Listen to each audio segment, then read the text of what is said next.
Jésus disait à ses disciples, « Amen, Amen, je vous le dis, si le grain de blé tombé en terre ne meurt pas, il reste seul. Mais s'il meurt, il porte beaucoup de fruits. Qui aime sa vie la perd. Qui s'en détache en ce monde la gardera pour la vie éternelle.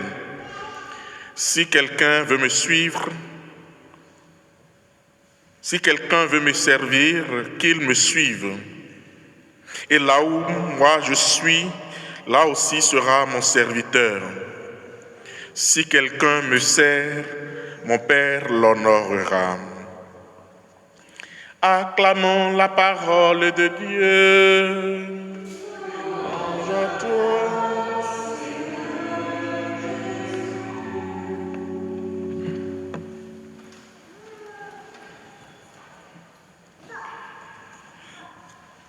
Nous célébrons aujourd'hui le martyre de Saint Laurent. Et quand on parle de martyr, dans le contexte chrétien, cela signifie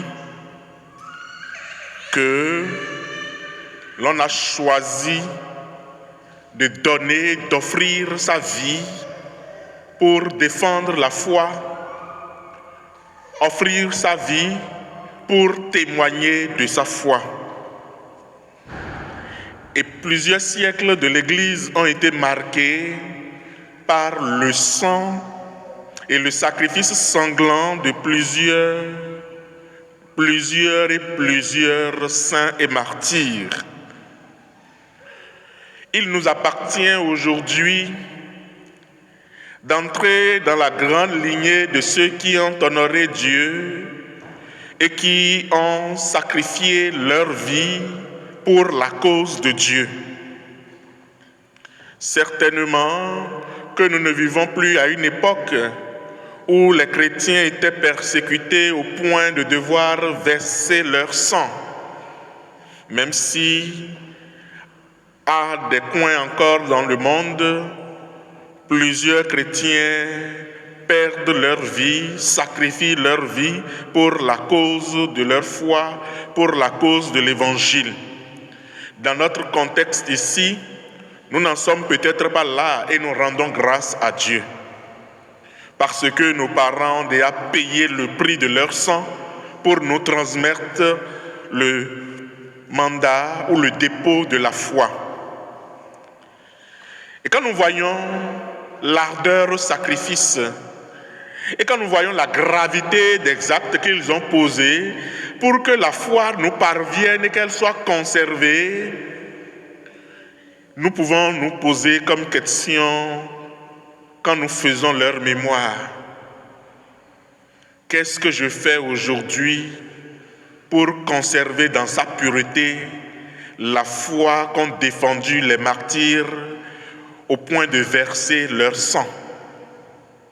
Cette foi devait être très précieuse pour qu'ils puissent, pour la défendre, accepter de se sacrifier.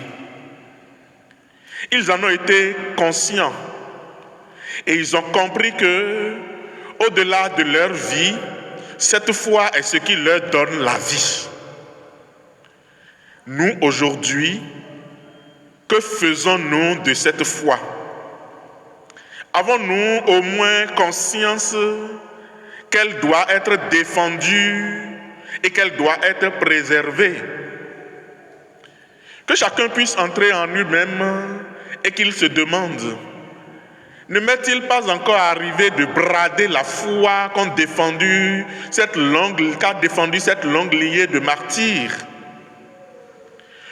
Ou concrètement, est-ce que je suis encore prêt à proclamer cette foi, à la défendre et à vivre de cette foi?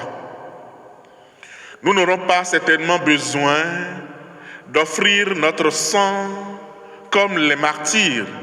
Mais Jésus nous dit dans l'évangile d'aujourd'hui que nous devons accepter de perdre notre vie.